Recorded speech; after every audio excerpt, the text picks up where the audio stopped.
दरअसल रूस पश्चिमी यूक्रेन में ज्यादा से ज्यादा जमीन पर कब्जा करना चाहता है। पुतिन के आदेश के बाद महज एक हफ्ते में रूसी सेना ने 250 वर्ग किलोमीटर के हिस्से पर कब्जा कर लिया है। रूस की सेना कुराखोव तक पहुंच चुकी है, जहां इस वक्त रूसी झंडा लहरा रहा है। इसके बाद रूस के जवान वेलिका नोवोल्स्किया की तरफ बढ़ रहे हैं। वेलिका नोवोल्स्किया को ज़पोरिज़िया, निप्रो और डोनेस्क के बीच बेहद अहम पॉइंट माना जाता है। यहां भारी संख्या में यूक्रेनी हथियार मौजूद हैं।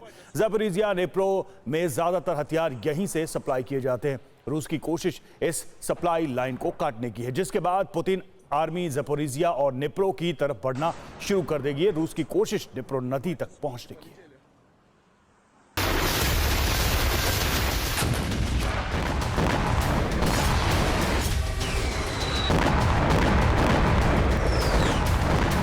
यूक्रेन के ज्यादातर इलाके पर कब्जे की चाहत में पुतिन ने ड्रोन हमलों को भी तेज कर दिया है।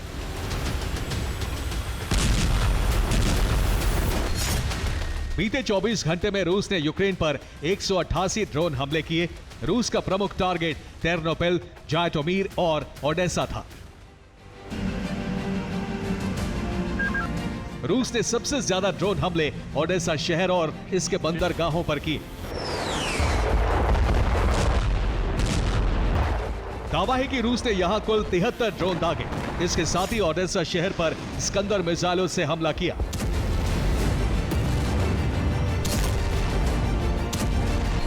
रूस ने ओडेसा के बेलगोरोद, नीस्तर और चोर्नोमोर्स्क बंदरगाह को निशाना बनाया।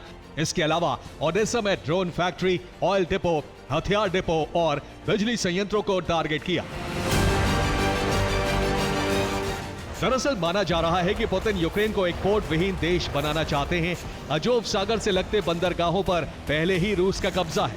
अब वो ब्लैक सी से सटे यूक्रेनी बंदरगाहों को तबाह करना चाहते हैं, ताकि समंदर के रास्ते यूक्रेन की कनेक्टिविटी काटी जा सके। इधर रूस ने कीव पर हमले की तैयारी भी शुरू कर दी है। दावा है कि पुतिन के आदेश पर रूसी सेना ने कीव में पर्चे गिराए हैं। लोगों को जल्द से जल्द शहर खाली करने के लिए कहा गया है, जिसके बाद पूरे कीव में हमले का अलर्ट जारी कर दिया गया है। पर्चे गिराए जाने के बाद शहर में दहशत है।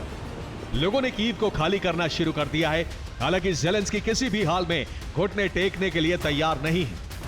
उन्होंने यूक्रेन सेना को रूसी जमीन पर हमले तेज करने का आदेश दिया है, जिसके बाद यूक्रेनी जवान बेहद आक्रामक हो चुके हैं।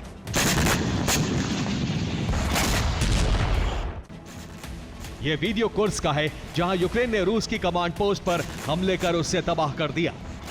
इस हमले के लिए यूक्रेन ने 900 किलो के आस्म बम का इस्तेमाल किया। यह फ्रांस से यूक्रेन को मिला है। जंग में ऐसा पहली बार है जब यूक्रेन ने इस बम का इस्तेमाल किया। सिर्फ इतना ही नहीं, यूक्रेन ने सालाबाद पर भी ड्रोन हमला किया। सालाबाद फ्रंट लाइन से 1300 किलोमीटर दूर है। ऐसा पहली बार है कि यूक्रेन ने इतने अंदर तक हमले किए हैं। साफ है, डोनाल्ड ट्रंप की ताजपोशी करीब है। ऐसे में रूस हो या यूक्रेन, दोनों ही जंग में बढ़त हासिल करना चाहते हैं। फिर इसके लिए कितनी ही तादाद में बारूद क्यों न बरसाना पड़े। Bureau report, TV9 Bharatvarsh.